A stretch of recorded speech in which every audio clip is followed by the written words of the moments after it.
Jacob continued his journey east, carrying with him the promise God had spoken at Bethel. Though he now walked with hope, his future was still uncertain. He was alone, far from home, and entering a land he had never seen before. After many days of travel, Jacob arrived near the land of Haran.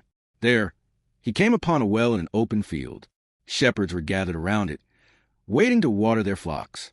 As Jacob spoke with them, he learned that they knew Laban, the brother of his mother, Rebekah, at that moment.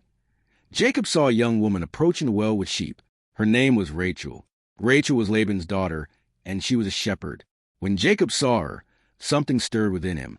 He stepped forward, rolled away the heavy stone covering the well, and watered her flock. It was an act of strength and kindness, but also the beginning of a story that would shape generations. Jacob introduced himself and told Rachel who he was. She ran home to tell her father, Laban. When Laban heard the news, he welcomed Jacob warmly into his household. Jacob stayed with him, working and living among his family. In time, Jacob fell deeply in love with Rachel. Rachel was beautiful in form and appearance, and Jacob's love for her was sincere and strong. When Laban asked Jacob what wages he desired for his work, Jacob answered without hesitation. He would serve Laban for 7 years, if he could marry Rachel. Laban agreed, and so Jacob worked for 7 long years. He tended flocks under the sun and the cold of night. Yet Scripture tells us those years seemed like only a few days to him, because of the love he had for Rachel. When the 7 years were complete, Jacob asked for his wife. A wedding feast was prepared. There was celebration, music, and joy. But when night came and the bride was brought to Jacob, something was hidden from him. When morning came, Jacob discovered the truth. It was not Rachel, it was Leah. Leah was Rachel's older sister. She had gentle eyes, but she was unloved. Laban had deceived Jacob, explaining that in their land, the younger daughter could not be given in marriage before firstborn. Jacob was heartbroken and angry. He had been deceived, just as he himself had once deceived his father. Yet Laban offered a solution.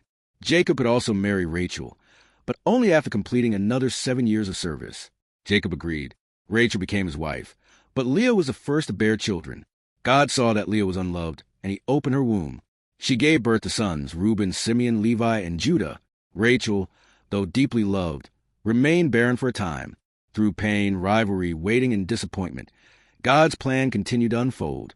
From these women, and from Jacob, would come the 12 tribes of Israel, not through perfection, but through broken people, flawed choices, and divine faithfulness. Jacob learned that God's promises do not erase hardship, but they endure through it. Love, patience, and humility would shape him into the man God had called him to become. And so, what began at a well became a lesson written across generations. God's purposes are never stopped by human weakness. If you would like to join the Bible story from Genesis to Revelation, subscribe to this channel. If you have ever read the story of Jacob, Rachel, and Leah, let us know how it made you feel in the comment section. And if you want us to tell any Bible story of your choice, let us know in the comments.